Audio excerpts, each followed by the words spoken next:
Le XIIe siècle approchait de sa seconde moitié.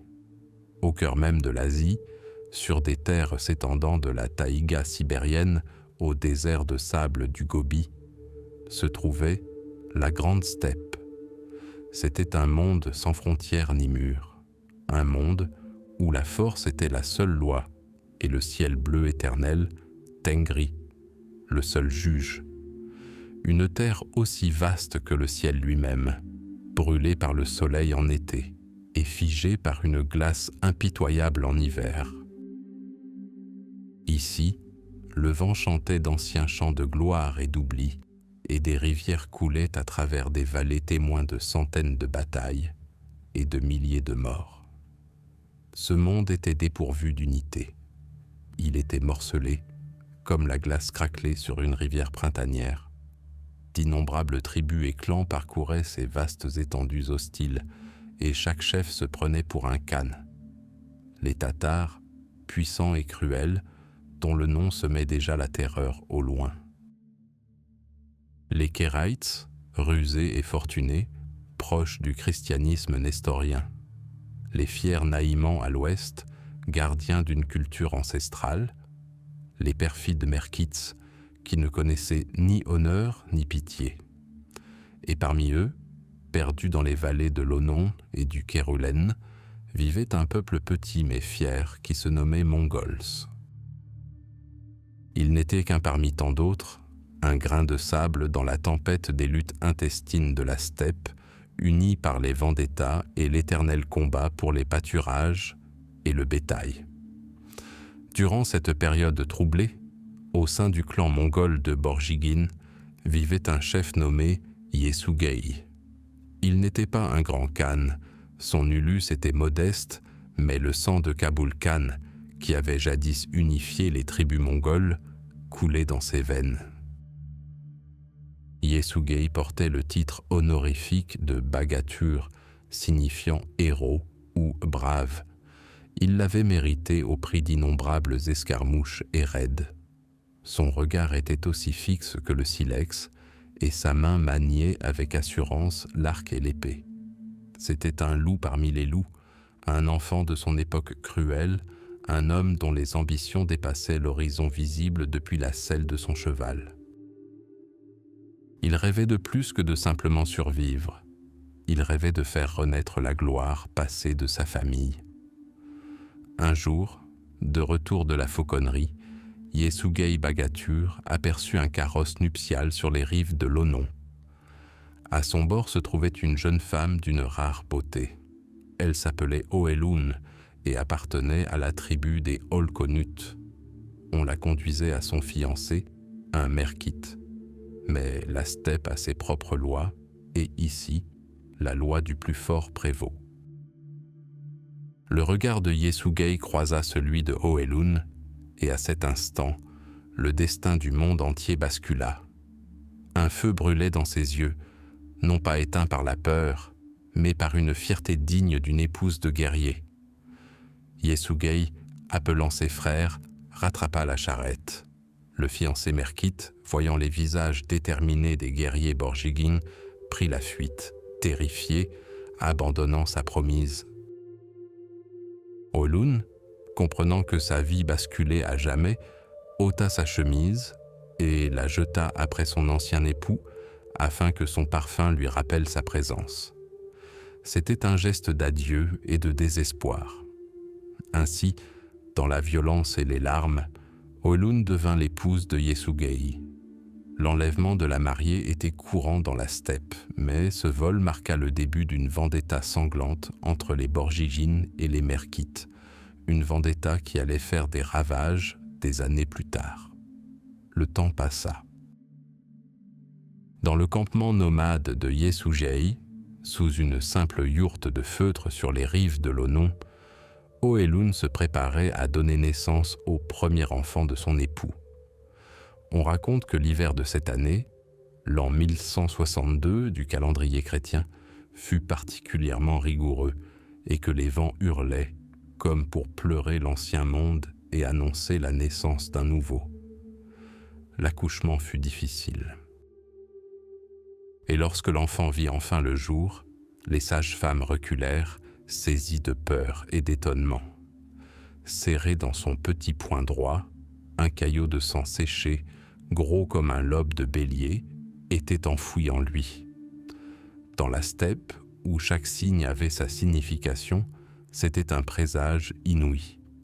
Les anciens murmuraient que c'était un signe envoyé par le ciel bleu éternel lui-même, un signe que ce garçon était né pour être un guerrier, que sa main ne serrerait pas une houlette de berger, mais la poignée d'une épée, et qu'il verserait beaucoup de sang, celui de ses ennemis, comme le sien. C'était le sceau du destin, une marque sanglante à l'aube de la vie, une promesse de grande conquête et de grands bouleversements. Yesugei revint bientôt victorieux de sa campagne contre les Tatars. Lors d'une bataille acharnée, il vainquit leur chef, Temujin Uge et Koribuka, et fit prisonnier Temujin Uge. Apprenant la naissance de son fils et le signe miraculeux, Yesugei prit une décision.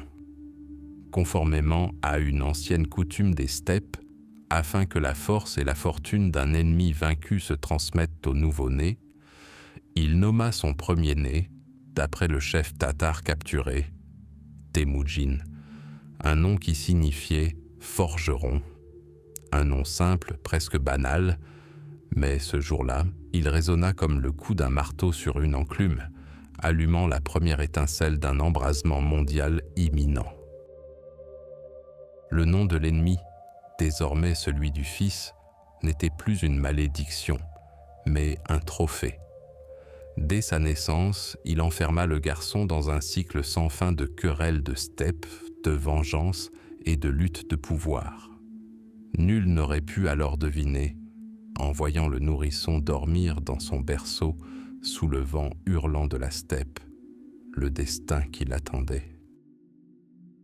Nul n'aurait pu imaginer que cet enfant, le poing ensanglanté, ferait un jour trembler de puissants empires, rayerait des peuples et des villes entières de la surface de la Terre et redessinerait la carte du monde de l'océan Pacifique à la Méditerranée. Pour l'instant, il n'était qu'un fils des steppes, un garçon nommé Temujin. Mais sur les rives de l'Onon, dans une simple yourte de feutre, naquit bien plus qu'un enfant. Une tempête se leva, destinée à purifier et à unifier la grande steppe, puis à déborder de ses frontières, apportant avec elle la mort et un nouvel ordre. Le futur secoueur de l'univers, Gengis Khan, était né. Son ascension ne faisait que commencer.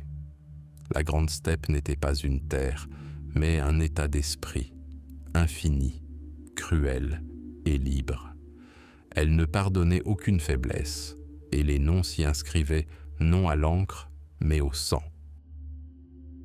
Dans ce bouillonnement de tribus, où l'allié d'hier devenait l'ennemi mortel d'aujourd'hui, le jeune Temujin commença son périple. Paria, fantôme du passé, fils d'un chef empoisonné, il avait été abandonné par son propre clan au loup et à l'hiver. Mais la steppe, qui cherchait à l'anéantir, ne fit que forger sa volonté d'acier. La survie devint son art, la vengeance son étoile polaire.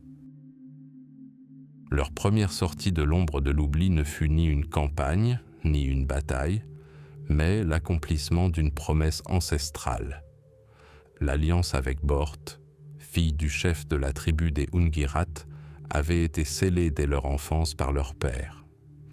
Il ne s'agissait pas d'un simple mariage d'amour ou de convenance, c'était la première pierre d'un avenir prometteur.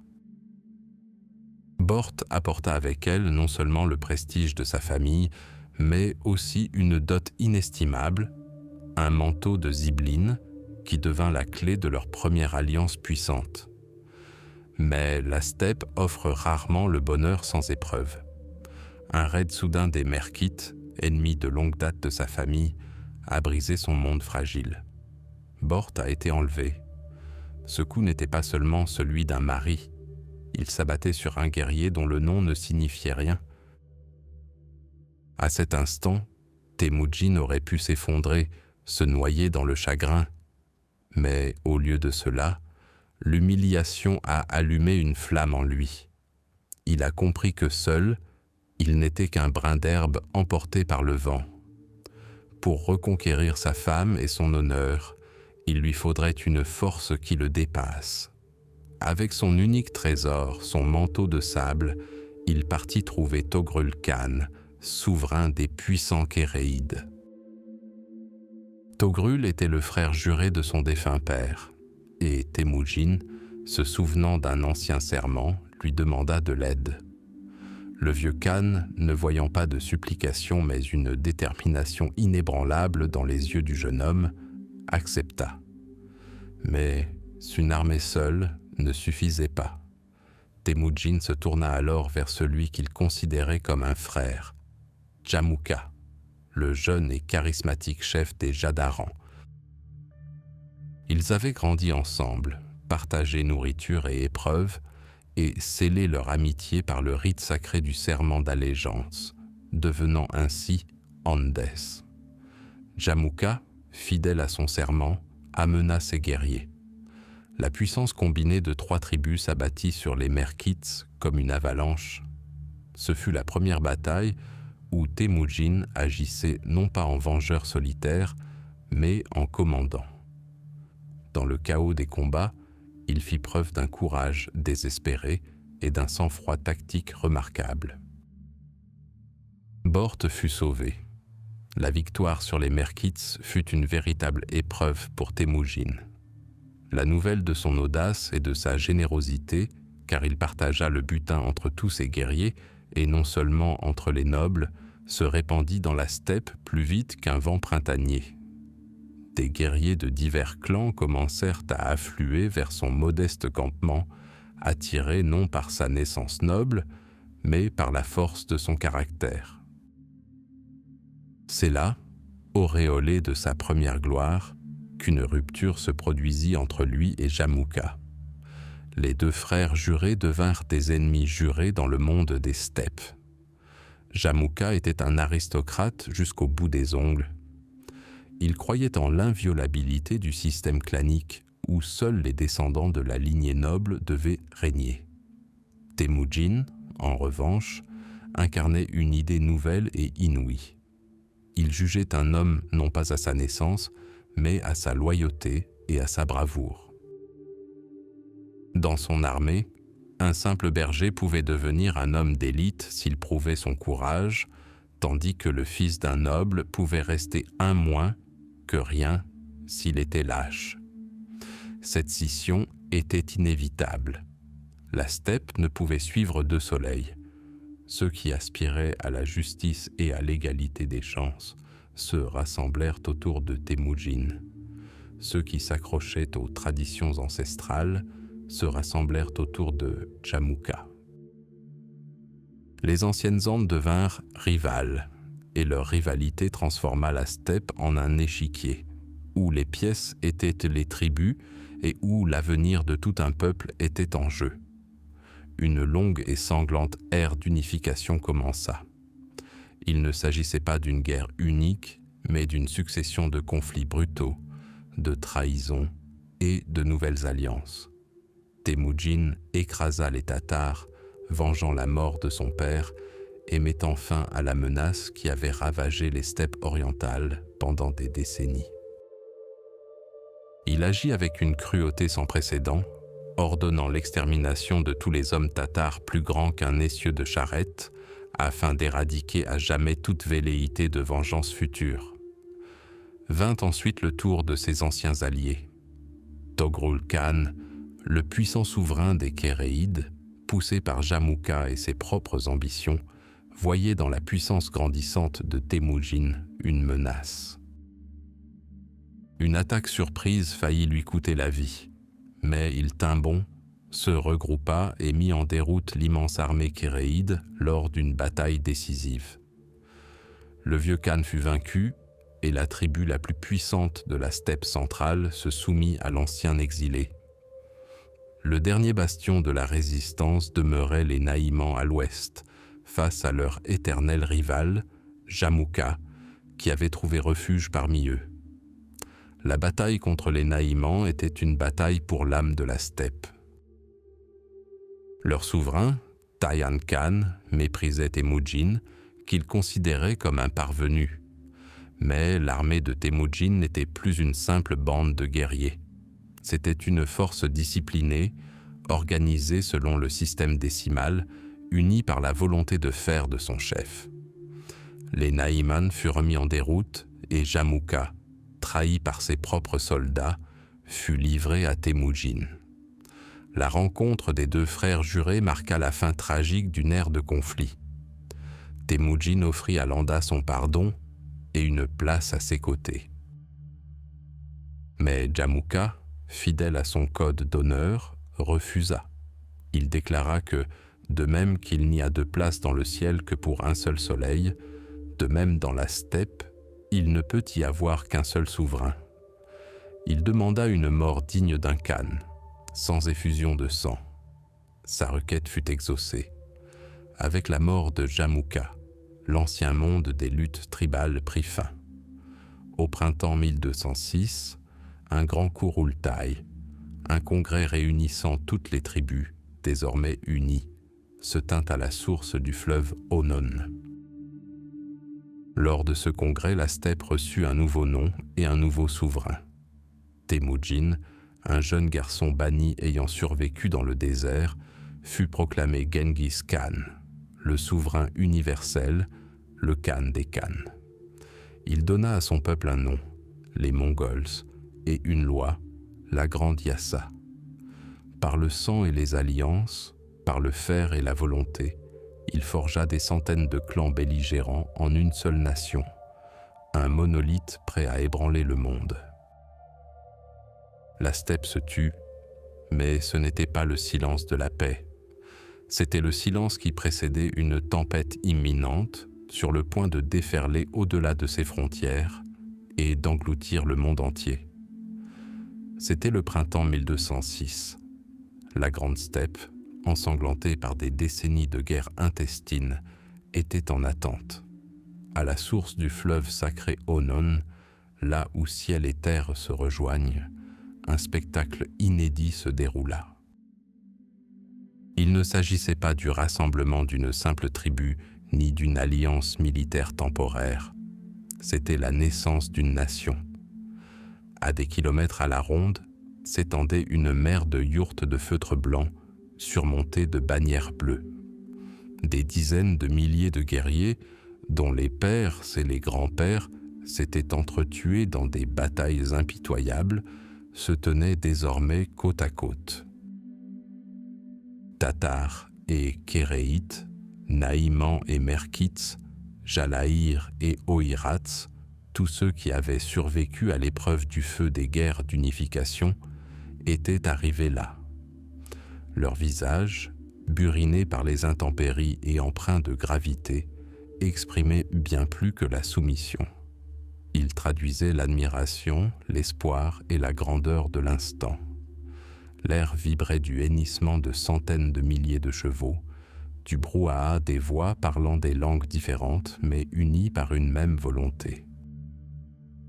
Au cœur de cet océan vivant, sous la bannière principale aux 9 queues de yak, symbole du pouvoir suprême, se tenait un homme dont le nom était déjà entré dans la légende, Temujin, fils de Yesugei Bagatur, descendant de Kabul Khan. Un homme qui avait connu l'amertume de l'orphelinat, l'humiliation de l'esclavage et l'amertume de la trahison. D'outsider partageant une unique marmotte avec sa famille, il était devenu le souverain de toutes les tribus, vivant derrière des murs de feutre. Sa silhouette n'était pas colossale, mais elle dégageait une force invincible forgée par d'innombrables batailles et épreuves. Son regard perçant et étroit reflétait la profondeur de la sagesse des steppes et la fureur glaciale d'un loup défendant sa meute. Il ne portait ni or ni soie. Ses vêtements étaient simples et fonctionnels, et pourtant, chaque guerrier de cette immense foule le voyait non seulement comme un chef, mais comme l'incarnation vivante de la volonté du ciel bleu éternel. Tengri.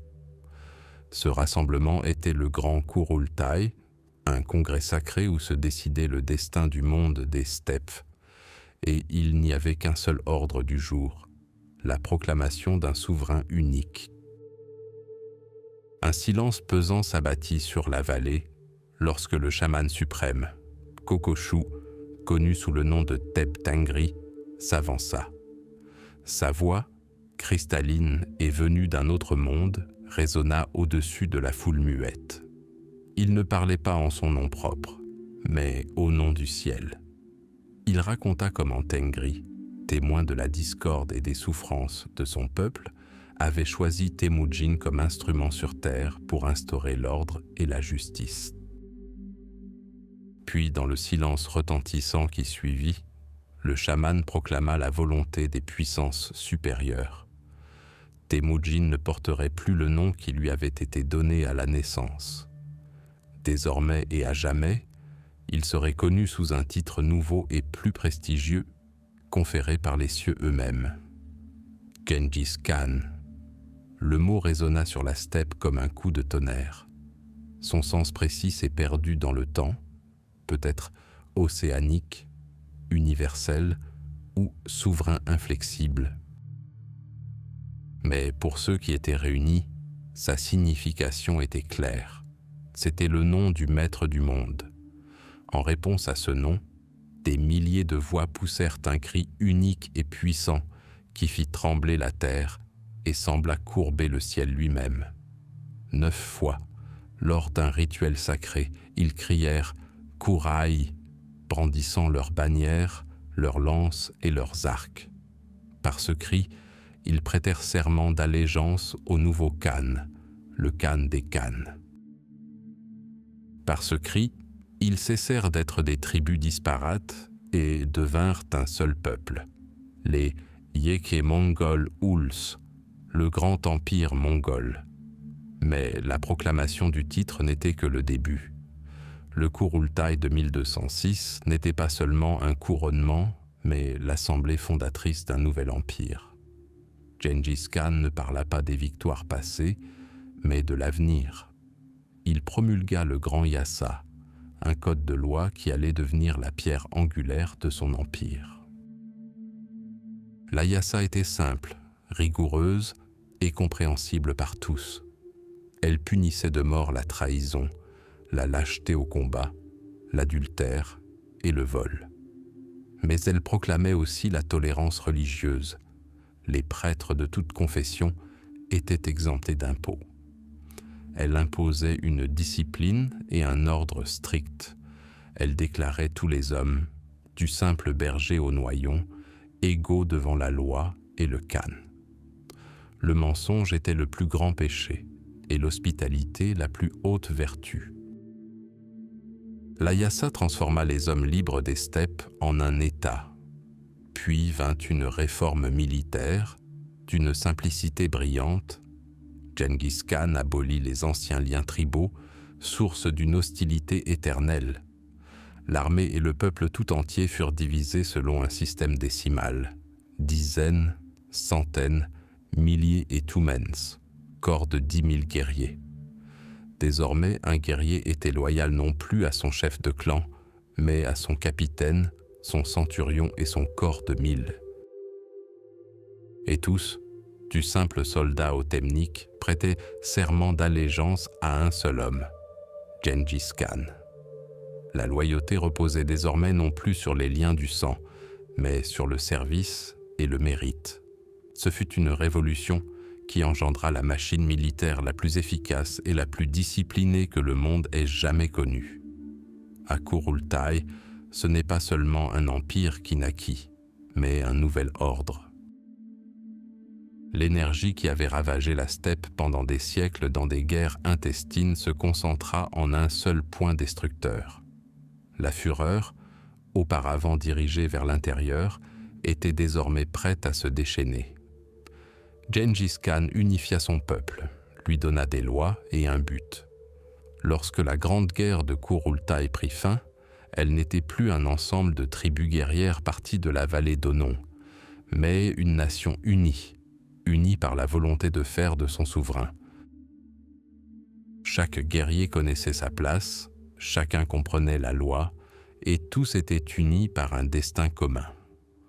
Le monde, divisé par les frontières et les murs des grandes civilisations, l'empire Jin, l'état Tangut et le Khorezm, ignorait encore que son heure était venue.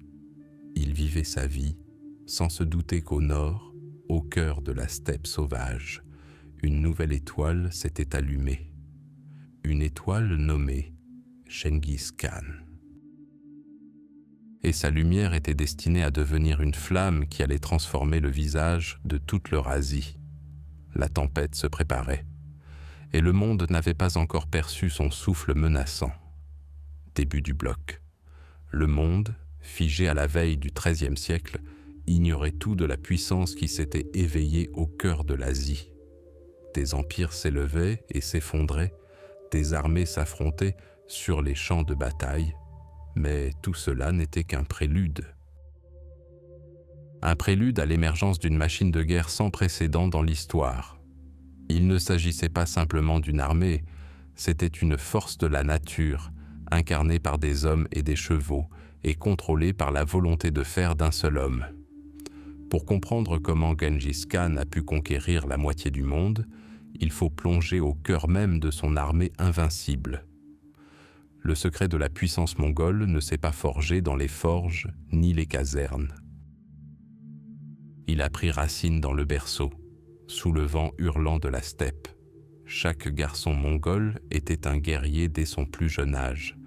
Ses jouets étaient l'arc et les flèches, sa demeure l'immensité de la steppe, son meilleur ami le cheval mongol, petit mais incroyablement robuste. Il apprenait à se tenir en selle avant même de savoir se tenir debout. La chasse n'était pas un passe-temps pour lui, mais une école de guerre. Traquer un animal, l'abattre, atteindre sa cible au galop, tout cela aiguisait les instincts qui feraient de lui, plus tard, le soldat parfait. Les Mongols n'appelaient pas une armée à la rescousse, ils étaient une armée. Mais l'instinct et les aptitudes innées n'étaient que de l'argile. Genghis Khan devint un sculpteur, façonnant cette argile en une force monolithique et disciplinée. Il détruisit l'ancien système tribal, source de conflits civils depuis des siècles. À sa place apparut une organisation décimale stricte et d'une simplicité brillante. 10 guerriers formaient un arpan, 10 arpans un jagun, ou 100. 10 centaines formaient un mingan, ou 1000. Et 10 000 guerriers, un tumen, constituaient l'unité tactique suprême, une force redoutable capable de décider de l'issue de campagnes entières. Ce système ne reposait pas sur la naissance, mais sur le mérite. Un guerrier courageux, issu de la famille la plus humble, pouvait devenir le commandant de 1000 hommes. Mais surtout, il instaurait le principe de responsabilité collective. Si un seul guerrier sur 10 faisait preuve de lâcheté ou fuyait le champ de bataille, les 10 étaient exécutés. Si les 10 fuyaient, les 100 subissaient le même sort. Cette mesure cruelle, mais efficace, forgeait des liens plus forts que les liens familiaux. Un guerrier ne combattait pas seulement pour le khan ou pour le butin, il combattait pour la vie de ses camarades. Une discipline de fer, renforcée par les lois rigoureuses du Grand Yassa, transformait la foule nomade en un organisme unifié, obéissant aux ordres avec une rapidité fulgurante. Sur le champ de bataille, cette organisation se mouvait avec une grâce mortelle. Sa tactique reposait sur la maniabilité et le tir à l'arc. L'arc composite mongol, fait de bois, de cornes et de tendons, était une merveille d'ingénierie pour l'époque. Il surpassait la plupart des arcs ennemis en portée et en puissance, et entre les mains d'un cavalier mongol, il devenait l'arme ultime. Il pouvait faire pleuvoir des nuages de flèches sur l'ennemi à distance, l'épuisant et décimant ses rangs avant même le début du combat au corps à corps. Leur tactique favorite, et la plus insidieuse, était la fausse retraite. Les avant-gardes mongols engageaient le combat, puis feignaient la panique et prenaient la fuite. L'infanterie ennemie, lourdement armée et peu maniable, ou sa cavalerie, anticipant une victoire facile, se lançait à leur poursuite. Elle poursuivait les Mongols, en fuite, sur de nombreux kilomètres, brisant les formations, se dispersant et s'épuisant. Et au moment où l'ennemi était le plus vulnérable, désorganisé et exténué, le piège se refermait. De nouvelles troupes mongoles surgissaient de derrière les collines, les forêts et les ravins, encerclant leurs poursuivants. La retraite se transformait alors en un encerclement total et en une annihilation impitoyable. Des armées entières périrent ainsi, trompées par une ruse militaire poussée à l'extrême. Mais le véritable génie de Gengis Khan résidait dans sa capacité d'apprentissage et d'adaptation. Au début, les Mongols, enfants des steppes, étaient impuissants face aux hautes murailles de leur ville. Mais ils comprirent rapidement que pour bâtir un empire mondial, il leur fallait être capables de prendre d'assaut les forteresses. Ils n'ont pas inventé l'art du siège, ils l'ont acquis par la force. Lors de leur campagne en Chine et en Asie centrale, ils capturèrent les meilleurs ingénieurs, chinois, persans et arabes. Sous la menace de mort, ces maîtres construisirent des catapultes, des balistes, des trébuchets géants capables de projeter d'énormes pierres et même des pots incendiaires. Les Mongols firent de l'art du siège une science de la terreur. Ils utilisaient les prisonniers des villes voisines conquises comme boucliers humains, les envoyant en avant de leurs troupes à l'assaut. Ils détournaient les rivières pour priver une ville d'eau, ou, à l'inverse, l'inonder. La guerre psychologique était une arme tout aussi redoutable. Avant chaque siège, ils offraient un choix à la ville, se rendre sans combattre et payer un tribut, ou subir la destruction. Ceux qui choisissaient de résister étaient confrontés à un sort terrible. Après la prise d'une ville, les guerriers perpétraient un massacre exemplaire, n'épargnant que les artisans et les ingénieurs dont ils avaient besoin. La rumeur de cette cruauté se répandait avant l'armée mongole, et de nombreuses villes, paralysées par la peur, ouvraient leurs portes sans tirer un seul coup de feu. Tout cela reposait sur une logistique phénoménale. Chaque guerrier disposait de 5 chevaux, ce qui lui permettait de remplacer ses montures fatiguées et de se déplacer à une vitesse incroyable, parcourant jusqu'à 100 km par jour. Ils n'avaient nul besoin de lourds convois de ravitaillement. Leur nourriture se composait de bord, de la viande séchée et hachée qu'ils pouvaient mélanger à de l'eau ou du bouillon. Ils buvaient du koumis, du lait de jument fermenté, et en cas de besoin, ils pouvaient inciser une veine dans le cou de leur cheval et boire un peu de sang pour se fortifier. La communication entre les unités de cette immense armée et avec la capitale était assurée par le service de Yamskaya, un ingénieux système de relais postaux permettant aux courriers de transmettre ordres et rapports sur des milliers de kilomètres en quelques jours seulement. Culture guerrière, discipline de fer, organisation brillante, tactique d'avant-garde, psychologie impitoyable et capacité à tirer des leçons de l'ennemi. Tous ces éléments se sont conjugués pour créer une armée dont le monde se souviendrait comme d'un ouragan dévastateur.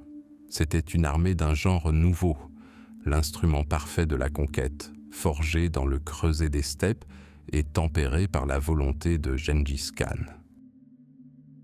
Le monde ignorait encore que l'ouragan né dans la steppe ne faisait que commencer son voyage. Fin du bloc, la grande steppe était unifiée. Par le sang, le fer et la volonté inflexible d'un seul homme, les vendettas et les guerres intestines des nomades furent réduites en cendres et à leur place surgit une force unique et monolithique, sans pareil dans le monde. Le regard de Gengis Khan, le seigneur de l'univers, se tourna alors vers le sud, vers l'Empire céleste, au-delà du serpent de pierre grise qu'était la Grande Muraille. L'Empire Jin, fondé par les conquérants Yurchen, était un colosse aux pieds d'argile. Riche, raffiné, fort de millions d'habitants et d'immenses armées, il a longtemps méprisé les barbares du Nord avec une arrogance dédaigneuse. Pour les souverains Jin, les Mongols n'étaient qu'une nouvelle vague de sauvages qu'on pouvait acheter, dresser les uns contre les autres ou exterminer lors de raids punitifs.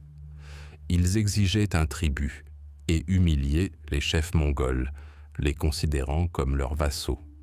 Mais ils ignoraient que la steppe avait engendré non seulement un chef, mais l'incarnation même du destin. L'étincelle qui mit le feu aux poudres jaillit en 1210. Lorsqu'un ambassadeur Jin arriva au quartier général de Gengis Khan pour exiger que ce dernier, le nouveau Khan de tous les Mongols, prête serment d'allégeance à genoux devant le nouvel empereur, la réponse qu'il reçut résonna dans toute l'Asie. Gengis Khan se tourna vers le sud, en direction de la capitale Jin, cracha à terre et prononça les paroles qui scellèrent son destin. « Je considère un lâche comme lui comme indigne du trône. Pourquoi devrais-je m'incliner devant lui ?» Ce n'était pas un simple acte d'insolence, c'était une déclaration de guerre. Au printemps 1211, les forces mongoles, innombrables, se mirent en marche. Il ne s'agissait pas d'une horde au sens traditionnel du terme, mais d'une machine militaire parfaitement rodée. Des dizaines de milliers de cavaliers, répartis en tumens, milliers et centaines, avançaient avec une rapidité et une coordination terrifiantes. Ils formaient à la fois l'avant-garde, les éclaireurs, les fourrageurs et la force de frappe. Derrière eux suivaient les troupes de siège, les ingénieurs, les familles et d'innombrables troupeaux, fournissant à l'armée tout ce dont elle avait besoin. La steppe semblait se déverser vers le sud comme un fleuve d'acier, de cuir et de fureur. Le premier obstacle sur leur chemin fut la Grande Muraille. Pendant des siècles, elle avait symbolisé l'impénétrabilité du monde civilisé. Mais que sont les murs pour ceux qui sont nés à cheval et dont l'horizon tout entier est la demeure? Les Mongols n'ont pas pris d'assaut les zones les plus fortifiées. Ils les ont contournées.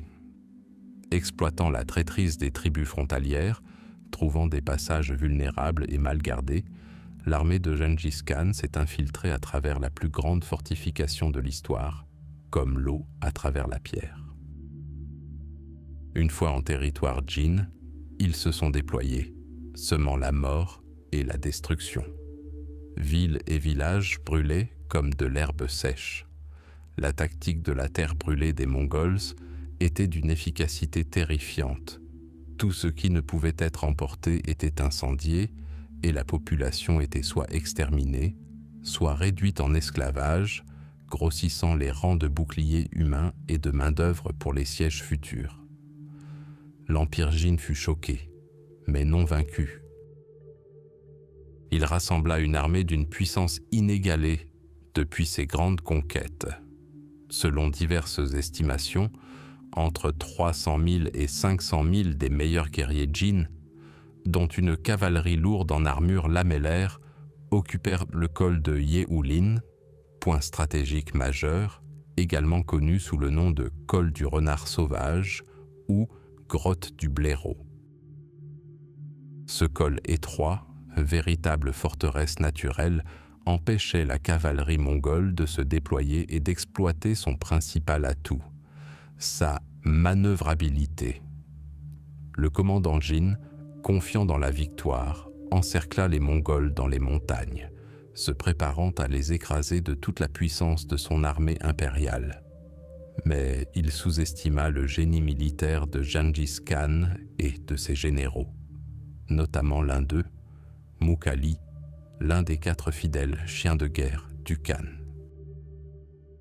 Tandis que le gros des forces mongoles immobilisait l'armée Jin par une attaque frontale, attirant ainsi toute l'attention, Mughali et un détachement d'élite exécutèrent une manœuvre de flanc audacieuse, presque impossible, le long des sentiers de montagne. Il frappa l'ennemi par surprise, le prenant à revers. Ce qui suivit entra dans l'histoire comme l'un des plus terribles désastres militaires. Une attaque frontale sema la panique. L'immense et difficile armée Jin, prise au piège dans une gorge étroite, se transforma en une foule enragée. L'assaut frontal mongol dégénéra en un massacre impitoyable. Les cavaliers abattirent les fuyards, les archers, postés en hauteur, firent pleuvoir leurs flèches. La gorge résonna de cris, de fracas d'armes et de râles de mort. Des dizaines de milliers de guerriers périrent dans la cohue. À la fin de la journée, l'armée de campagne de l'Empire Jin, son principal espoir et son soutien, avait disparu. Les ossements des soldats tombés jonchèrent le col sur des kilomètres et des décennies plus tard, ce lieu fut surnommé le « cimetière des ossements blancs ». La route vers la capitale, Zhongdu, l'actuel Pékin, était ouverte. Mais la prise de l'une des plus grandes villes du monde n'était pas une mince affaire. Le siège de 1214-1215 révéla de nouvelles tactiques mongoles. Ils n'étaient plus de simples pillards des steppes, ils étaient en plein apprentissage. Des ingénieurs Jin capturés, sous la menace de mort, construisirent pour eux des engins de siège, catapultes, béliers, tours de siège. La masse immense des captifs fut employée aux tâches les plus ingrates et les plus dangereuses. Ils furent contraints de combler les fossés et furent les premiers à prendre d'assaut les murailles. La ville suffoquait sous le siège. La faim et les maladies décimèrent la population par milliers. La guerre psychologique n'était pas moins brutale. Les Mongols faisaient résonner leurs tambours toute la nuit, simulant des attaques et ne laissant aucun répit aux défenseurs. Finalement, lorsque toutes les ressources furent épuisées et que le cannibalisme commença, Zhongdu tomba. Ce qui suivit choqua même la Chine la plus aguerrie. La ville fut abandonnée et pillée. Elle brûla pendant près d'1 mois. Selon les chroniqueurs, la fumée de l'incendie était visible à des centaines de kilomètres à la ronde. Les plus grands palais, temples et bibliothèques, trésors accumulés au fil des siècles, furent réduits en cendres. Les rues étaient jonchées de cadavres. Les richesses de l'Empire Jin s'écoulèrent en caravane jusqu'en Mongolie lointaine. La conquête du Jin n'était pas achevée. Elle se poursuivrait encore pendant 2 décennies. Mais le cœur de l'Empire avait été arraché. Son armée principale anéantie, sa capitale incendiée, son prestige bafoué. Le coup porté par Gengis Khan fut fatal. Il démontra au monde entier que ni les murs, ni les armées, ni les traditions ancestrales ne pouvaient arrêter la nouvelle puissance née des steppes. L'ombre du cavalier mongol planait sur tout l'Empire céleste et elle entama désormais sa marche inexorable vers l'ouest.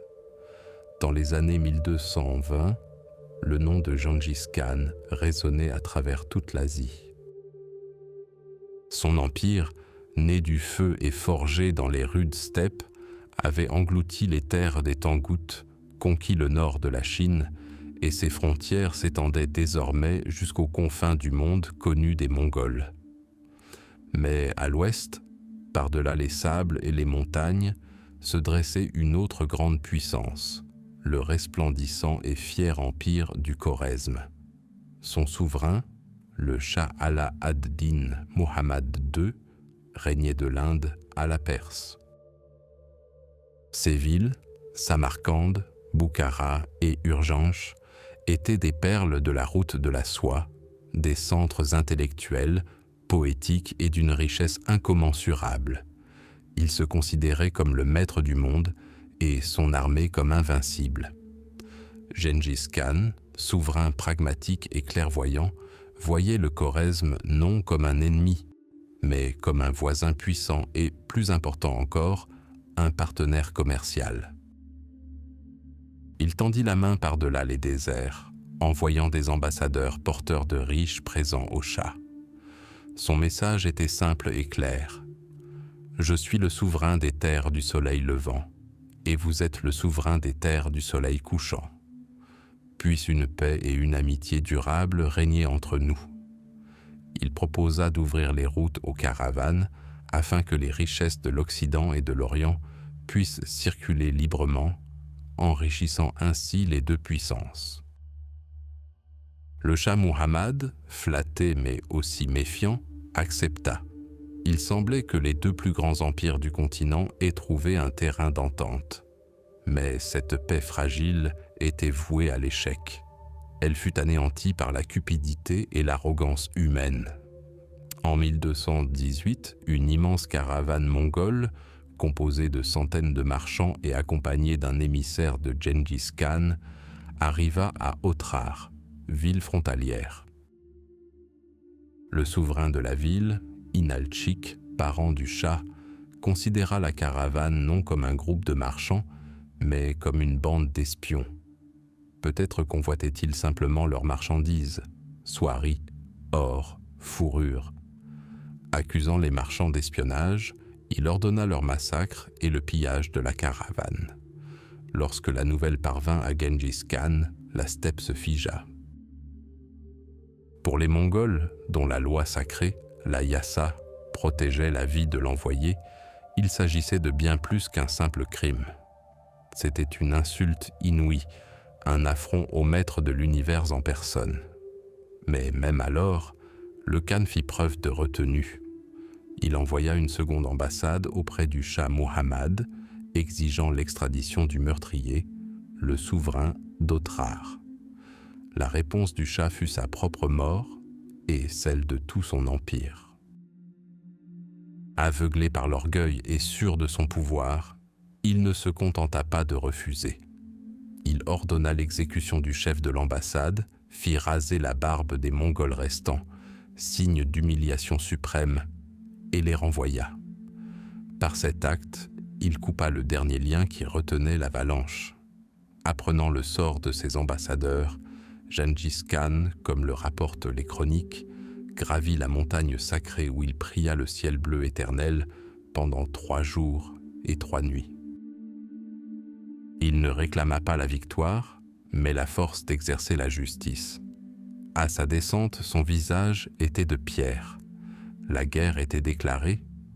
Il ne s'agissait pas d'une simple guerre pour des terres ou des richesses, mais d'une expédition punitive, d'un acte de vengeance sacrée.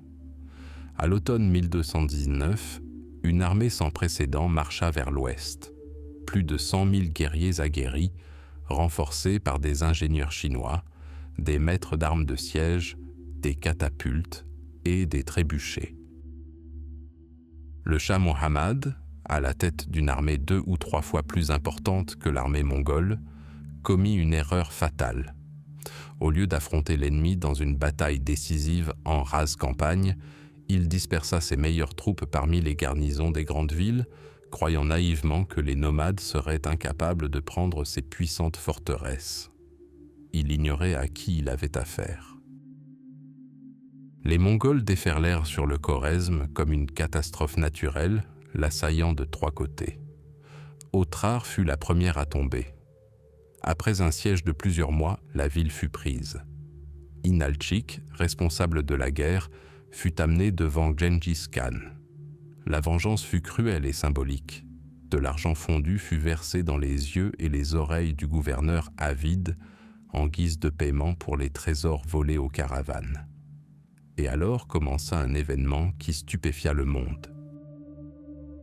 Gengis Khan employa des tactiques jugées impossibles par la pensée militaire de l'époque. Laissant une partie de son armée assiéger les villes, lui et ses Tiumènes d'élite traversèrent à toute vitesse le désert aride du Kizilkoum, prenant à revers les principales lignes de défense des Khorezmiens, Son armée surgit là où on l'attendait le moins, au cœur même du pays, aux portes de la légendaire Boukhara. Ce fut un coup de poignard dans le dos. Boukhara, ville sainte et centre du savoir islamique, capitula presque sans combat. Entrant dans la mosquée principale, Gengis Khan monta sur le minbar et s'adressa aux notables de la ville. « Vous avez commis de grands péchés », tonna sa voix. « Et si vous vous demandez qui je suis, sachez que je suis le châtiment de Dieu. Si vous n'aviez pas péché, Dieu ne vous aurait pas infligé un tel châtiment. » La ville fut livrée au pillage. La grande bibliothèque, qui abritait des milliers de manuscrits inestimables, fut détruite par les flammes. Des dizaines de milliers de personnes furent tuées ou réduites en esclavage. Vint ensuite Samarcande, la perle du monde, une ville au dôme turquoise. Ses remparts succombèrent à la puissance des engins de siège mongols. Les défenseurs furent anéantis. La ville, qui avait été pendant des siècles le centre de la civilisation, fut réduite à un amas de ruines fumantes. Tandis que ses généraux, Jebé et Subutai, rasaient d'autres villes, Gengis Khan lui-même poursuivait le Shah Muhammad. L'ancien souverain d'un vaste empire devint une bête traquée, fuyant un destin inéluctable. Il courait de ville en ville, mais l'ombre de la cavalerie mongole le suivait sans relâche. Finalement, abandonné de tous, brisé et malade, il trouva refuge sur une île perdue de la mer Caspienne, où il mourut dans la misère et la solitude. La destruction du Khorezm fut totale. Les Mongols ne se contentèrent pas de conquérir, ils détruisirent. Ils anéantirent les systèmes d'irrigation qui avaient nourri des oasis florissantes pendant des millénaires, transformant des terres fertiles en désert. La population fut massacrée ou chassée. Une civilisation prospère fut ramenée en arrière de plusieurs siècles. C'était plus qu'un acte de guerre. C'était un remodelage du monde, terrifiant et inéluctable. Le défi venu de l'Ouest ne fut pas simplement accepté. Il fut anéanti, ainsi que ceux qui avaient osé le relever. Au milieu des ruines fumantes du Khorezm, l'empire de Gengis Khan prit conscience de son appétit insatiable. Son regard se tourna désormais plus à l'ouest, vers les riches et insoupçonnés royaumes de la Russe et de l'Europe, au-delà du Caucase et de la mer Caspienne. Tandis que les flammes dévoraient les villes du Khorezm et que le grand Khan affirmait son autorité sur les cendres, la traque du dernier vestige de fierté ennemie n'était pas terminée. Le Shah Muhammad, souverain de l'empire effondré, s'enfuit vers l'ouest, tel un fantôme poursuivi par deux des plus redoutables ennemis de Gengis Khan, Subutai et Jebé. Subutai Bagatur, le héros, n'était pas le guerrier légendaire terrassant ses ennemis d'un seul coup. Son arme était son esprit, froid, méthodique, tel un scalpel de chirurgien. Il concevait la guerre comme un échiquier à l'échelle d'un continent où chaque mouvement était calculé 10 coups à l'avance. Il était l'architecte de la victoire. Jebé, la flèche, était son exact opposé, l'incarnation même de la fureur et de l'impétuosité de l'attaque mongole. Ancien ennemi, gracié par le Khan pour son audace, il devint son commandant le plus loyal et le plus indomptable. Ensemble, ils formaient l'arme parfaite, l'intelligence et la lame, la stratégie et l'assaut. Leur mission, qui avait débuté comme une simple quête, prit une tournure inédite. Le Shah mourut sur une île perdue de la mer Caspienne, mais les ordres du Khan étaient plus vastes. Allez aussi loin que les sabots de vos chevaux peuvent fouler la terre. Découvrez ce qui se trouve au-delà des frontières des royaumes connus. 2 Tumènes, soit 20 000 cavaliers, se détachèrent de l'armée principale et chargèrent l'inconnu, lançant le plus grand raid de cavalerie de l'histoire de l'humanité. Le premier obstacle sur leur chemin était constitué par les crêtes de granit du Caucase.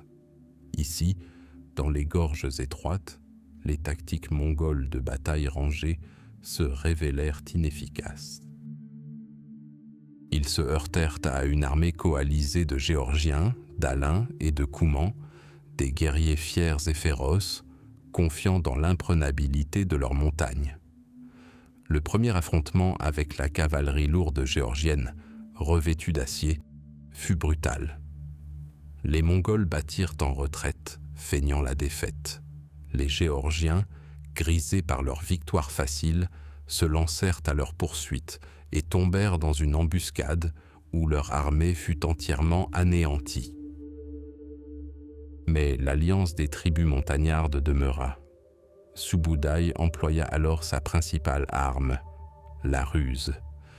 Il envoya des émissaires aux Polovtsiens, nomades comme eux. « Nous ne formons qu'un seul peuple », dirent les émissaires en faisant teinter leur or. « Pourquoi nous battre pour ces montagnards, étrangers à nous par le sang et la foi? Laissez-les tranquilles, et nous vous laisserons tranquilles et partagerons le butin. » Les Polovtsiens, rivaux éternels des peuples caucasiens, le crurent.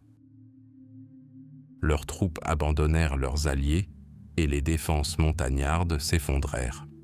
Les Mongols exterminèrent les Alains et les Circassiens, puis, se retournant, s'en prirent à leurs anciens frères, les Polovtsiens.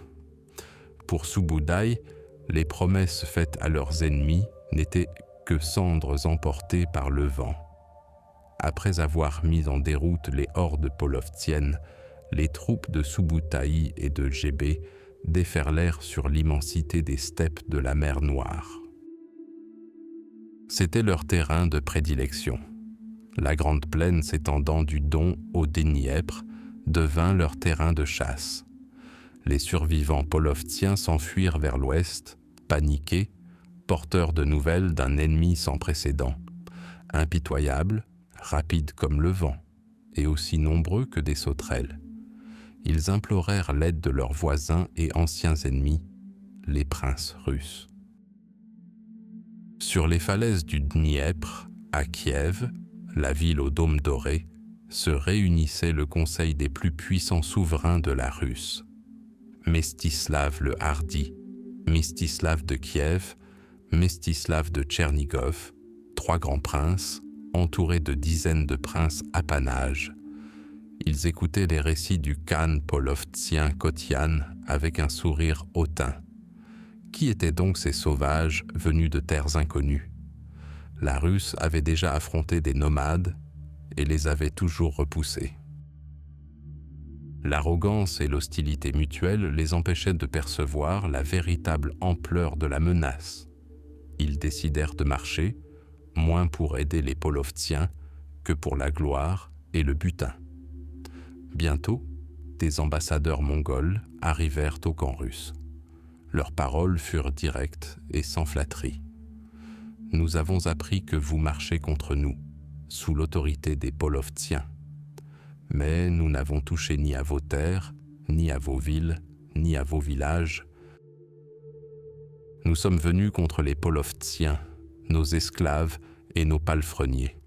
Faites la paix avec nous. S'ils se réfugient chez vous, chassez-les et emparez-vous de leurs biens. » Les princes russes, croyant que les ambassadeurs n'étaient que de simples espions et que leurs paroles étaient un signe de faiblesse, commirent une erreur fatale. Les 10 ambassadeurs furent exécutés. Dans le monde de Gengis Khan, c'était le crime le plus grave, une insulte impardonnable qui ne pouvait avoir qu'un seul prix, le sang. La guerre devint inévitable. L'armée coalisée russo-polovtienne, forte de 80 000 hommes, franchit le Dniepr. C'était une force redoutable, confiante en la victoire. Elle rencontra bientôt l'avant-garde mongole et la mit facilement en déroute. Le succès monta à la tête des princes. Voyant l'ennemi fuir paniqué vers l'est, ils se lancèrent à sa poursuite, ignorant les mises en garde. Ce jeu mortel dura 8 jours. Pendant 8 jours, les Mongols battirent en retraite, attirant leurs forces dispersées, éparpillées sur des kilomètres, au cœur de la steppe sauvage. Subudai les mena, tel un chasseur expérimenté, jusqu'au lieu qu'il avait choisi pour le massacre, la rivière Kalka. Le 31 mai 1223, l'arrière-garde mongole s'arrêta brusquement et fit volte-face. À cet instant précis, les forces principales surgirent de derrière les collines et les ravins, comme surgis de terre. Le piège se referma. Les premiers à en subir les conséquences furent l'avant-garde de Mstislav le Hardi et les Polovtsiens.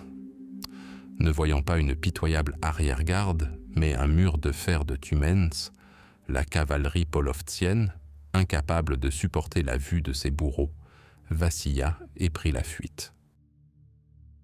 Elle s'abattit sur les lignes des régiments russes, désorganisant leurs rangs et semant la panique et le chaos. Ce qui suivit ne fut pas une bataille, mais un massacre. Les archers mongols firent pleuvoir leurs flèches sur les guerriers regroupés.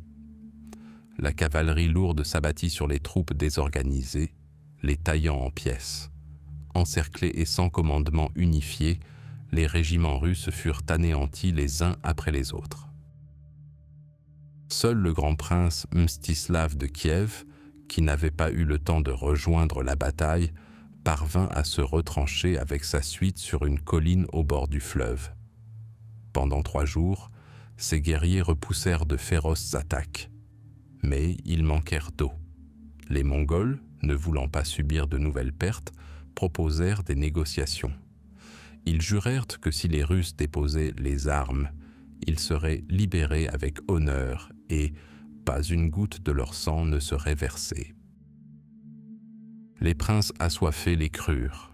Subudai tint parole avec une précision diabolique. Les princes et les commandants, ligotés, furent allongés à terre, recouverts de planches, et un festin fut donné sur cette macabre plateforme. Pas une goutte de leur sang ne toucha le sol. Ils furent écrasés vivants sous le poids des vainqueurs en liesse. Le raid avait atteint son apogée. Après avoir traversé le Caucase, mis en déroute les Polovtsiens et anéanti l'élite de la chevalerie russe, Subudai et Gébé se dirigèrent vers l'est. Ils revinrent auprès de Gengis Khan avec bien plus qu'un simple butin. Ils lui apportèrent une carte des peuples, des armées et des faiblesses des terres situées à l'ouest. Le grand raid était terminé. Mais ce n'était qu'une répétition. Un prologue terrifiant à la tempête qui allait se déchaîner 15 ans plus tard, engloutissant la Russe et l'Europe dans un bain de feu et de sang. L'Europe ignorait encore que la reconnaissance était achevée et que la mise en scène, orchestrée par Subudai, allait bientôt commencer. L'Empire, né dans les flammes et le tonnerre des sabots, s'étendait sur la moitié du monde. Colosse, il se dressait sur les terres de dizaines de peuples conquis, parlant des centaines de langues et vénérant 1000 dieux. Un tel géant pouvait aisément s'effondrer sous son propre poids, se désintégrer en fragments belliqueux dès que le fracas des épées s'apaiserait. Gengis Khan, génie de la guerre, le comprenait mieux que quiconque. La victoire n'est qu'un instant. Maintenir le pouvoir est une éternité. Pour unir steppes et oasis, nomades et citadins, il lui fallait bien plus que de simples guerriers. Il lui fallait le courage et la force de caractère de son empire naissant. Et il les créa. Leurs noms étaient Yassa et Yam. Le Yassa, ou Grand Yassa, était la colonne vertébrale de l'empire. Il ne s'agissait pas d'un code de loi au sens moderne du terme, ni d'un épais grimoire relié cuir. Le Yassa était la volonté même de Gengis Khan, incarnée en règles immuables. Issu des coutumes ancestrales des steppes, du Tor, le code d'honneur non écrit des nomades, il fut complété et renforcé par la main de fer du maître de l'univers.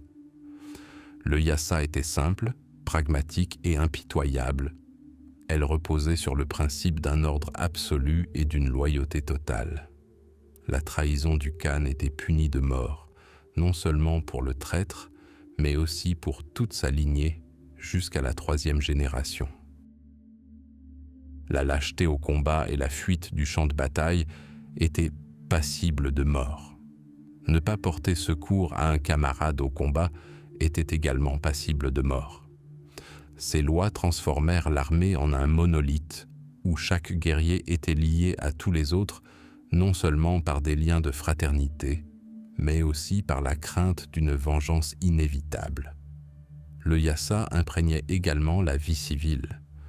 Un voleur qui dérobait le cheval ou le bœuf d'autrui ne se séparait pas du butin, mais de sa vie. Dans cet empire, où la richesse d'un homme se mesurait à son troupeau, le vol était assimilé à un meurtre. L'adultère, surtout de la part d'une épouse, était considéré comme le crime le plus grave contre le clan et était également passible de la peine de mort. La loi était sévère envers tous, sans distinction de naissance. Le fils d'un khan et un simple berger étaient égaux devant le yassa. Mais parmi ces décrets sévères et sanglants, certains nous ont paru à la fois sages et clairvoyants. Gengis Khan proclama une tolérance religieuse totale. Chrétiens, musulmans, bouddhistes et chamanistes étaient tous égaux devant le ciel et son représentant terrestre. Les religieux de toute confession étaient exemptés d'impôts et de taxes. Il ne s'agissait pas d'un acte d'humanisme, mais d'un froid calcul politique. Le khan comprenait que les conflits religieux pouvaient déchirer l'empire de l'intérieur. Il n'exigeait pas la conversion des peuples conquis. Il n'exigeait qu'une seule chose, la soumission. La yassa protégeait également les ambassadeurs, dont la personne était considérée comme sacrée. Elle interdisait de laver le linge et les vêtements à l'eau courante pendant les orages, un écho des croyances ancestrales des steppes, mais aussi une forme primitive d'hygiène. Cet ensemble de règles, de décrets oraux et de traditions devint le fondement de l'ordre qui s'étendait de la mer Jaune à la mer Caspienne. La yassa n'était pas qu'une simple loi, c'était une nouvelle morale, une nouvelle vision du monde, où l'empire et le service qu'on lui rendait étaient les valeurs suprêmes. Mais même la loi la plus parfaite est vaine si sa volonté ne peut être transmise aux confins de l'empire. Si un ordre de Karakorum met 6 mois à atteindre Khorezm, il perd toute signification. L'empire avait besoin d'un pouls, d'un système circulatoire capable de transmettre instantanément l'information et de transporter courriers et fonctionnaires. Yam devint ce système. Le service postal était une prouesse logistique pour l'époque, un réseau postal d'État d'une ampleur et d'une efficacité incroyable. Des bureaux de poste étaient disséminés le long des principales routes de l'Empire, espacés d'environ 25 à 30 km, soit à la distance d'une chevauchée.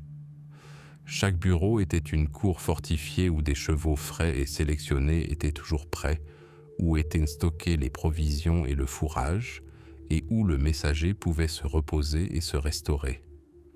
Le long de ces artères de l'Empire, des courriers, les yamchi, sillonnaient les routes. Ils étaient les hommes les plus résistants et les plus intrépides. Avant un long voyage, ils se bandaient le ventre et la poitrine avec des tissus pour éviter que leurs entrailles ne soient endommagées par la course effrénée. À la main ou autour du cou, ils portaient une païsa, une plaque d'accréditation spéciale en bois, en argent ou en or, selon l'importance de la mission. La païsa était un symbole de l'autorité du khan. À sa vue, le chef de gare était tenu de fournir immédiatement au courrier le meilleur cheval, de la nourriture et tout le nécessaire. Tout refus ou retard était passible de la peine de mort selon les lois de Yassa. La rapidité de ce système était stupéfiante. Les messagers couraient jour et nuit, bravant la chaleur et les tempêtes de neige, changeant leurs chevaux fatigués de montures fraîches à chaque étape. Ils pouvaient parcourir 300, voire 400 kilomètres par jour. La nouvelle de la mort d'un vice-roi de Perse parvenait au grand khan de Mongolie en quelques semaines, et non en plusieurs mois, comme c'était le cas dans toutes les autres puissances du monde. L'Empire s'était doté d'un système nerveux. Un décret promulgué le matin dans la capitale était exécuté à des milliers de kilomètres de là en quelques jours. Le yam ne se limitait pas à la simple transmission d'informations. Ambassadeurs, fonctionnaires et marchands munis d'autorisations spéciales empruntaient ce réseau. Grâce à lui, les déplacements à travers les vastes territoires de l'Empire mongol étaient étonnamment rapides et sûrs. Un marchand voyageant de Bukhara à Khanbalik était protégé par le Yassa et utilisait son infrastructure. Ce système devint l'un des piliers de la future Pax Mongolica, la paix mongole, qui permit aux caravanes commerciales de traverser le continent en toute sécurité. Yassa et Yam étaient les deux faces d'une même pièce. Yassa était la volonté, Yam la rapidité de son exécution. Yassa était la loi, Yam le mécanisme de son contrôle total. Ensemble, ils transformèrent l'ensemble des terres conquises en un organisme unique et vivant.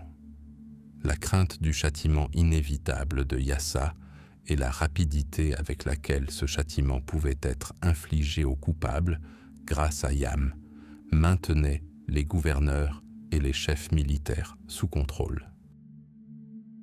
Ainsi, sur les fondements d'un ordre cimenté par la peur et d'une cohésion assurée par la rapidité, Gengis Khan bâtit l'éternité.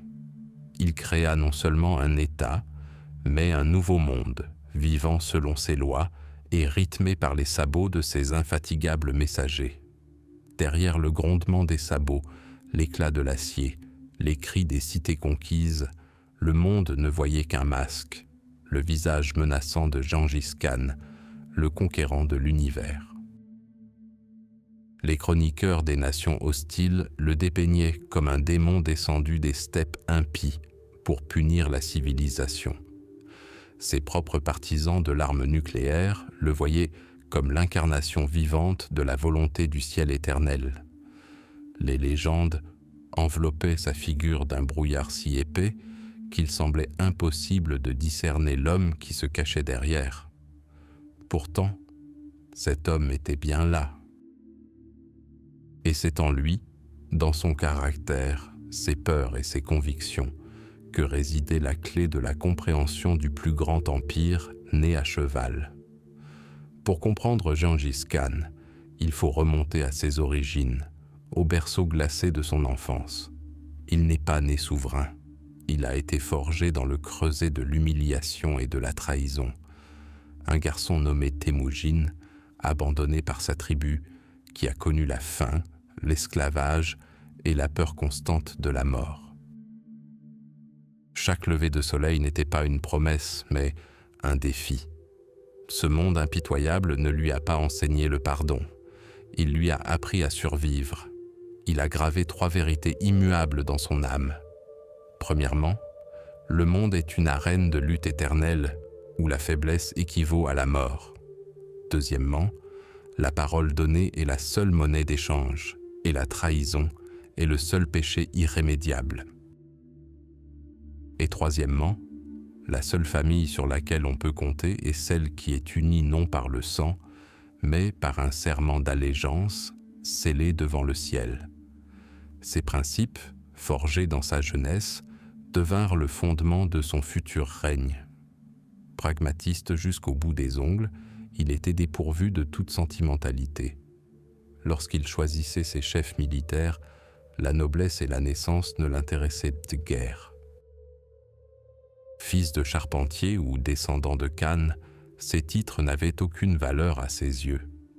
Il recherchait une seule chose, la bravoure au combat, une intelligence vive et, par-dessus tout, une loyauté indéfectible. Il promouvait d'anciens ennemis s'il décelait en eux talent et loyauté, et n'hésitait pas à exécuter des proches au moindre soupçon de trahison. Son empire devint la première méritocratie de l'histoire des steppes, où l'on jugeait un individu non pas à l'aune de ses ancêtres, mais à ses propres mérites.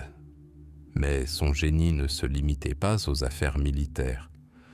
Genghis Khan n'était pas seulement un conquérant, c'était aussi un législateur. Il comprenait que la force brute pouvait créer un empire, mais que seule la loi pouvait le maintenir uni. Ainsi naquit le grand Yassa, un ensemble de règles, la charpente solide de son État. Le Yassa était simple, rigoureux et compréhensible par tous les nomades. Il punissait de mort le vol, l'adultère et, bien sûr, la trahison. Mais il instaura également des mesures inédites. Il proclamait l'égalité de tous devant la loi, indépendamment de leur religion, accordant la liberté de culte aux chrétiens, aux musulmans et aux bouddhistes, à une condition. Ils devaient prier leur Dieu pour le bien-être du grand Khan. Il créa le Yam, un vaste réseau postal qui reliait les immenses étendues de son empire, permettant aux courriers de parcourir des centaines de kilomètres par jour. Il bâtit un monde d'ordre, mais sur des fondements fragiles, et c'est là que réside le paradoxe fondamental de sa personnalité. Il fut à la fois le plus grand destructeur et le plus grand créateur de son temps. Pour les tribus mongoles, qu'il unifia, mettant fin à des siècles de massacres fratricides, il fut un sauveur, un père de la nation. Il leur donna un but commun, un destin partagé et une fierté qu'ils n'avaient jamais connue. Mais pour les prospères royaumes du Khwarezm, de la Chine et de la Russe, il fut un présage d'apocalypse. Sa cruauté n'était pas la rage aveugle d'un barbare, c'était un instrument froid et calculateur de la politique d'État. Une cité qui se rendait sans combattre était sauvée. Ses artisans et ses érudits étaient envoyés au cœur de l'Empire, ses richesses intégrant le trésor commun. Mais une cité qui osait résister signait son arrêt de mort. L'anéantissement total l'attendait. Hommes, femmes, enfants, même les animaux domestiques, tout était passé au fil de l'épée. Les rivières se teintaient de sang et à la place des capitales florissantes, il ne restait que des pyramides de crânes et des terres brûlées.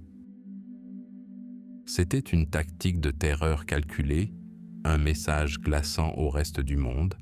Soumettez-vous ou périssez. Qu'est-ce qui animait cet homme? Une soif insatiable de pouvoir? La vengeance des humiliations de sa jeunesse? Peut-être les deux, mais il pensait autrement. Il se voyait non comme un conquérant, mais comme l'instrument d'une puissance supérieure, le ciel bleu éternel, Tengri.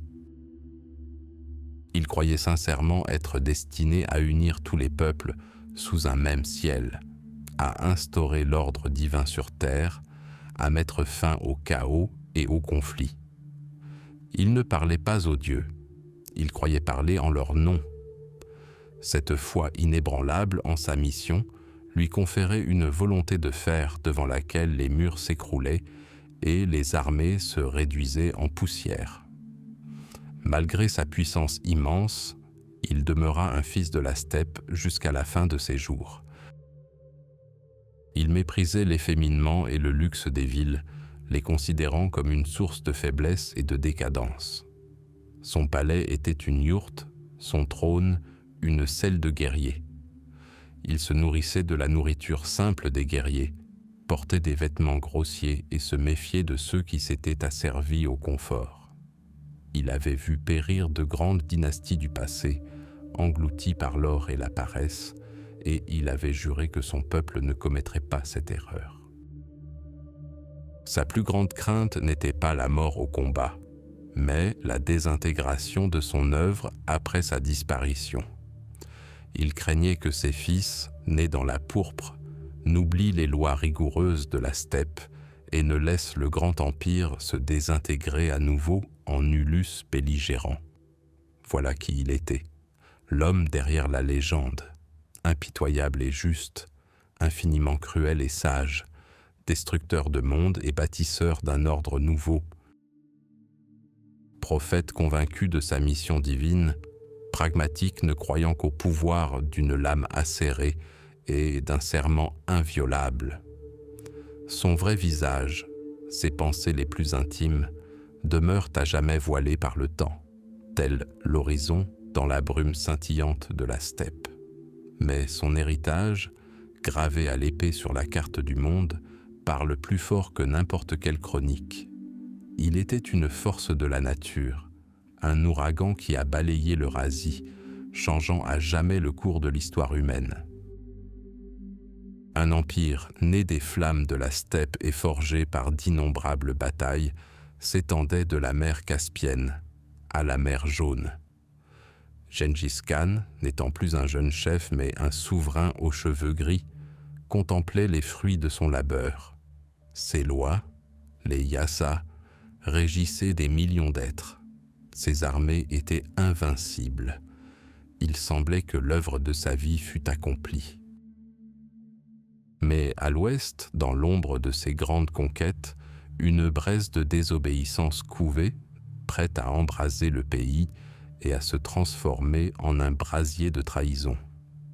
Le royaume tangoute de Xixia, jadis vassal, osa lui désobéir.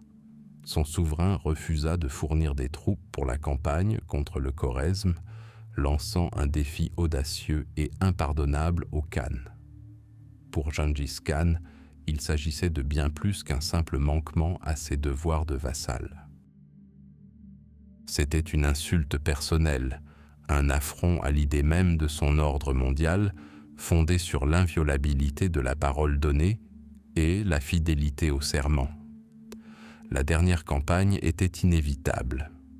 À l'automne 1226, lorsque la steppe se teintait d'or et de pourpre, la grande armée se remit en marche. Elle n'était plus la horde de cavaliers furieux qui s'étaient jadis unis sous sa bannière. Désormais, c'était une machine de guerre implacable, un engin de destruction parfaitement huilé, mené une dernière fois par son créateur. À sa tête chevauchait le vieux Khan, dont le corps commençait à succomber au temps, mais dont le regard lançait encore l'éclair et dont la volonté était plus forte que l'acier trempé. Il ne menait pas ses guerriers simplement à la victoire. Il était venu rendre justice.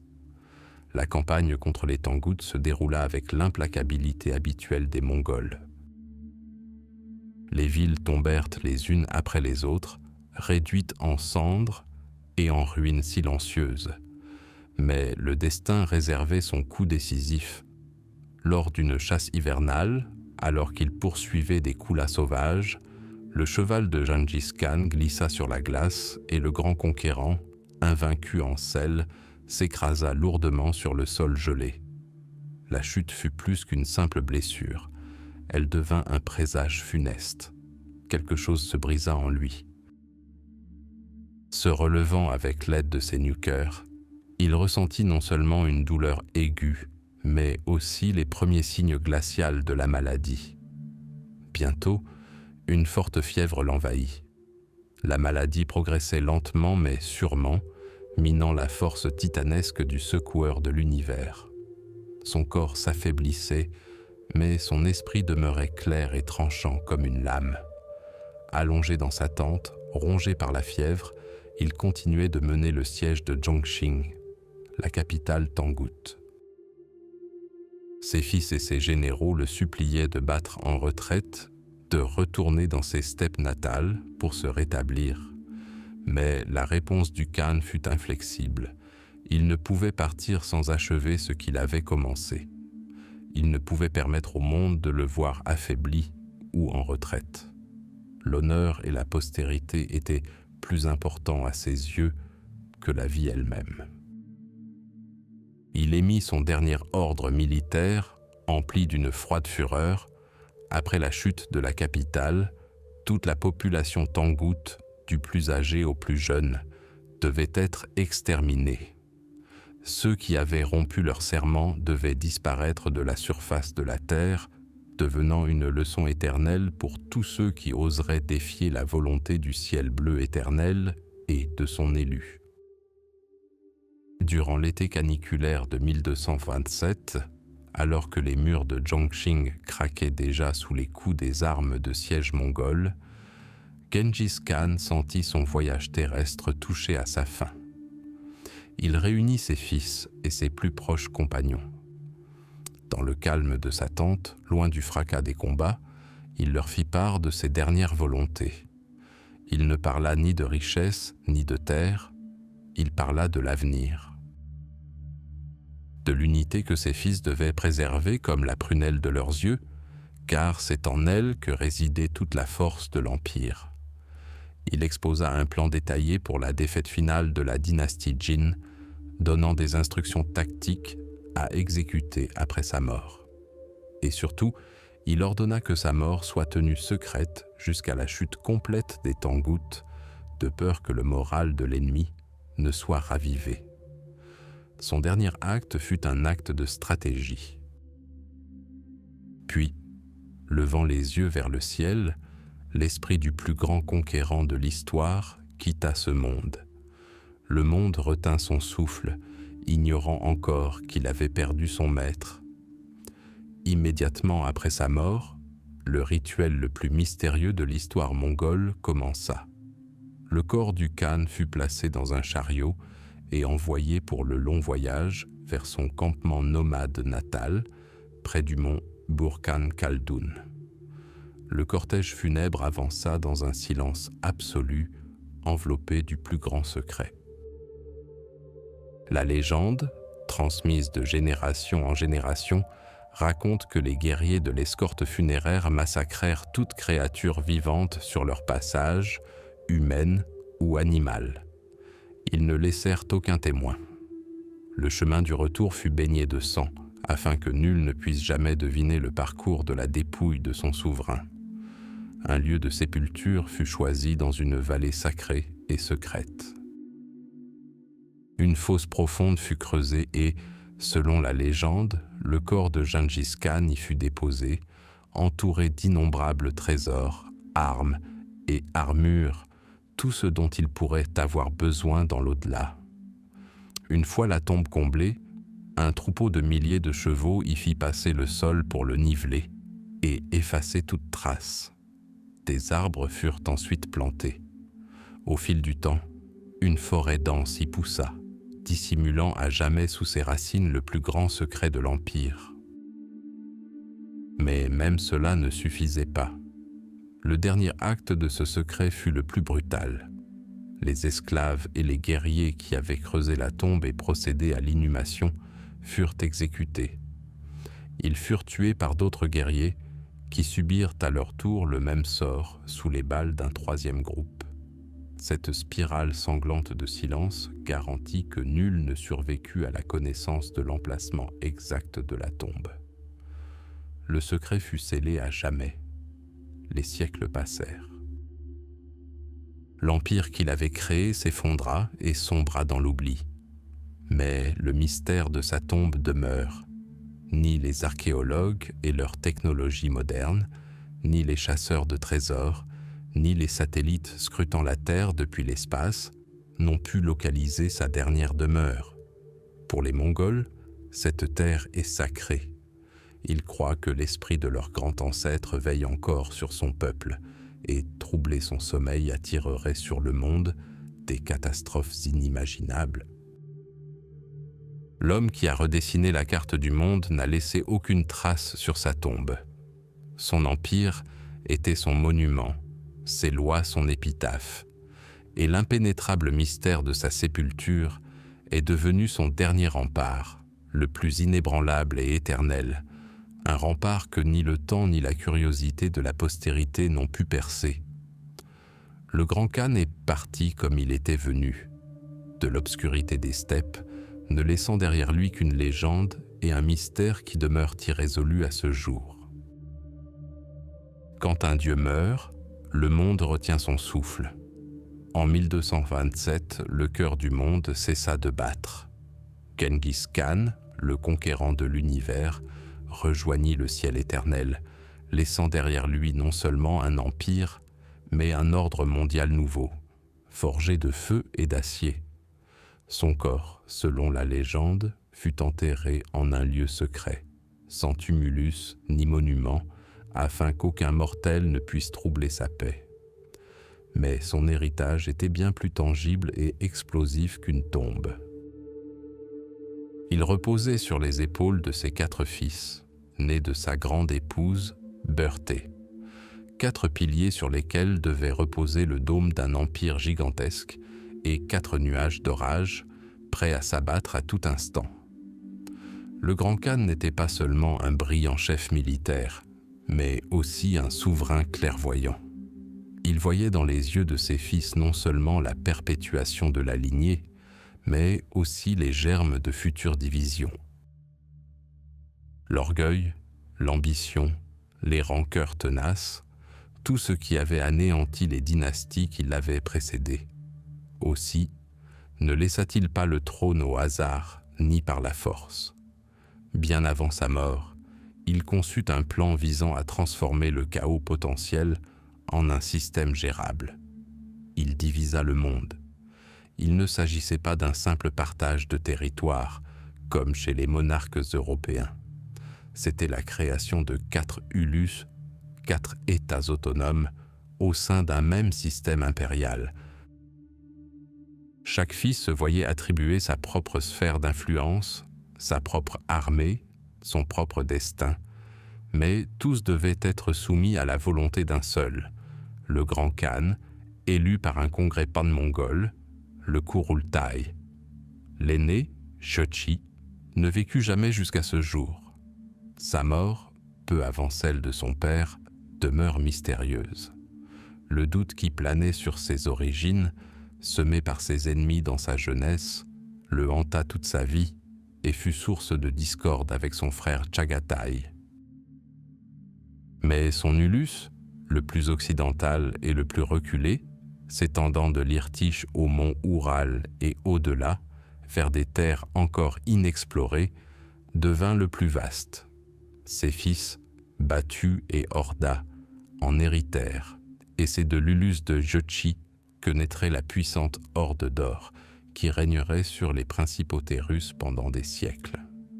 Le second fils, Chagatai, était l'antithèse de Jochi. Sévère, inflexible et fervent défenseur du grand Yassa, le code de loi établi par son père, il était la conscience et le procureur de l'Empire. Son ulus englobait les terres d'Asie centrale, les anciennes possessions du Khanat, Karakitai et du Khorezm. À ce carrefour de grandes routes commerciales, Chagatai avait pour mission de veiller au strict respect des traditions et des lois, devenant ainsi un rempart de l'ordre mongol.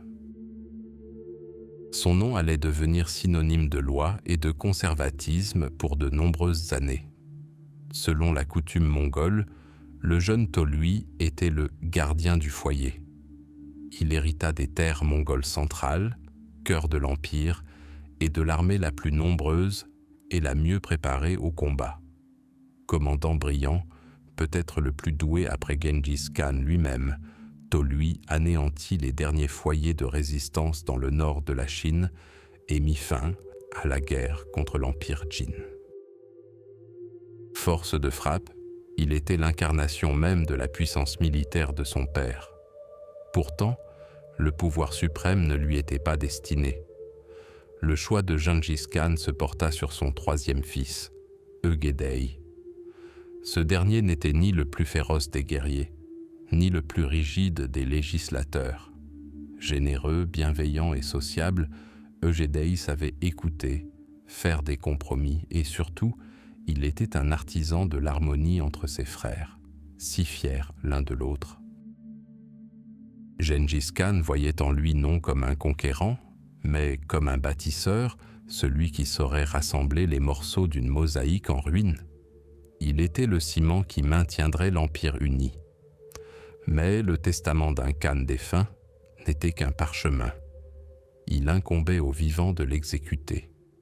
Après la mort de Gengis Khan, un interrègne de 2 ans s'ensuivit. Selon la tradition, son plus jeune fils, Tolui, devint régent. Tout le pouvoir, l'armée entière, reposait entre ses mains. C'était un moment de tentation extrême. Un faux pas, un mot de travers, et la steppe aurait pu être souillée par le sang d'une nouvelle guerre civile, la plus terrible de son histoire. Mais Tolui, fidèle à la volonté de son père, tint bon. En 1229, un grand Kurultaï se réunit sur les rives du fleuve Kéroulen. Une mer de tentes de soie s'étendait sous un ciel d'un bleu infini. Prince de sang, noyon, chef militaire, toute l'élite du monde mongol s'était rassemblée pour décider du sort de la planète. Conformément au rituel, Eugédei fut longuement supplié d'accepter le trône. Il refusa à plusieurs reprises, invoquant ses frères et oncles plus dignes. Ce n'était pas par prétention, mais par respect pour la tradition, une démonstration que le pouvoir n'est pas une récompense, mais un fardeau. Finalement, Chagatai, le gardien de la loi, et son oncle, Temüj Ochigin, le prirent par les bras et le firent asseoir de force sur un trône de feutre blanc. À 3 reprises, ils le hissèrent jusqu'au ciel, le proclamant nouveau grand Khan. L'Empire avait trouvé un nouveau souverain. Le partage du monde était achevé. Les 4 Ulus devinrent les 4 ailes d'un seul oiseau géant, planant au-dessus de l'Eurasie. Mais Eugédei l'avait compris. Un empire né en mouvement ne pouvait mourir en paix. L'héritage de son père n'était pas seulement constitué de terre, c'était un projet inachevé de conquête du monde. Et le grand Khan donna l'ordre. La machine de conquête lancée par Gengis Khan rugissait avec une vigueur renouvelée. Les meilleurs généraux de l'Empire, Subedei et Gébé, avaient déjà exploré la route vers l'ouest. Désormais, une armée invincible marchait dans cette direction sous le commandement de Batu Khan, fils de Jochi. Leur objectif, les steppes polovtsiennes, la Bulgarie, les principautés russes et au-delà, jusqu'à la dernière mer. Simultanément, une autre armée, sous le commandement personnel d'Eugédei et de Tolui, fondait sur l'empire Jin en Chine avec l'intention de l'anéantir. Une 3e armée se dirigeait vers la Perse et le Caucase. Le monde, à peine remis du départ de Gengis Khan, fut de nouveau bouleversé. Ses fils reprirent le flambeau. Loin de se contenter de partager le butin, ils poursuivirent l'œuvre de leur père avec une fureur décuplée. La grande chasse aux nations reprit. La carte du monde, tracée par la volonté d'un seul homme, fut redessinée par le sang et le fer de ses fils, et dans ce nouvel ordre mondial, il n'y avait plus de place pour les anciennes frontières, ni pour les anciens dieux. En l'an 1227, année du cochon de feu, le monde retint son souffle. Le grand Khan, celui qui bouleversa l'univers, s'éteignit. Conformément à ses dernières volontés, son corps fut enterré en secret, sans tumulus ni monument, quelque part sur les terres sacrées de Burkan Khaldoun. 1000 cavaliers foulèrent la terre à sa tombe, s'assurant qu'aucun mortel ne découvre la dernière demeure de Gengis Khan. L'homme avait disparu, mais son ombre planait encore sur la moitié du monde. La mort du fondateur ne marqua pas la fin de l'Empire.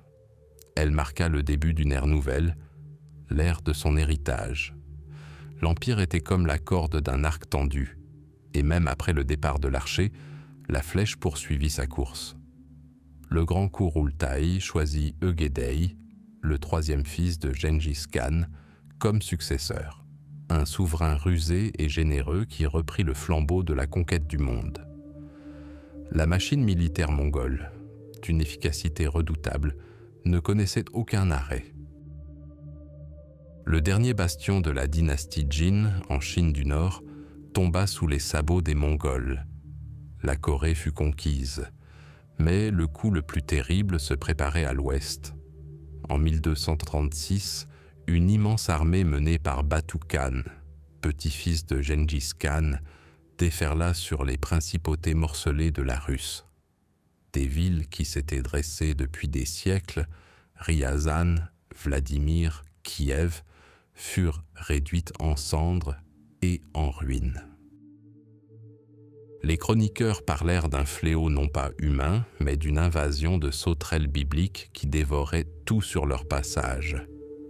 Pour la Russe, un joug de 2 siècles commençait, une période qui allait bouleverser à jamais son paysage politique et culturel, forgeant le futur État moscovite dans le creuset de l'humiliation et de la lutte.